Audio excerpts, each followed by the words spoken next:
Hello, അത്താഴത്തിനുള്ള കുറച്ച് പ്രിപ്പറേഷൻസൊക്കെ ആയിട്ട് ഒരു മിനി വ്ളോഗായിട്ടാണ് കേട്ടോ നമ്മൾ വന്നിരിക്കുന്നത്. അപ്പോൾ അത്താഴത്തിന് സ്പെഷ്യലായിട്ട് ബീഫും കടച്ചക്കയാണ് കേട്ടോ. ബീഫിൽ കടച്ചക്കയൊക്കെ ഇട്ടിട്ട് വരട്ടിയെടുക്കണ ഒരു കോമ്പിനേഷൻ, നല്ല അട്ടാറ് കോമ്പിനേഷനാണ് കേട്ടോ. നല്ല സൂപ്പർ ടേസ്റ്റിയാണ്.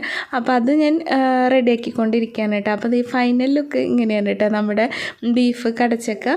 അപ്പോൾ നമ്മുടെ അച്ചൂസും ആമിക്കുട്ടിയും കിച്ചണിലുണ്ട്. എനിക്ക് കുറച്ച് പാത്രങ്ങളൊക്കെ ആയിട്ടുണ്ട് കേട്ടോ കഴുകാനായിട്ട്. അപ്പോൾ അച്ചൂസ് അവിടെ സലാഡിനുള്ള പണികളൊക്കെ നോക്കിക്കൊണ്ടിരിക്കുകയാണ് കേട്ടോ. അപ്പോഴേക്കും നമ്മുടെ അത്താഴമൊക്കെ ദേ സെറ്റായിട്ടുണ്ട്.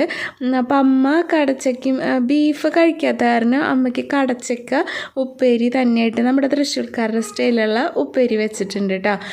അപ്പോൾ അത് എല്ലാവരും അത്താഴമൊക്കെ കഴിച്ചു കഴിഞ്ഞു.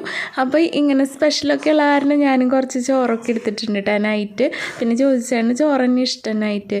അപ്പോൾ അത് അടിപൊളി അത്താഴമായിരുന്നു കേട്ടോ. അപ്പോൾ നെക്സ്റ്റ് വ്ളോഗായിട്ട് വരാം.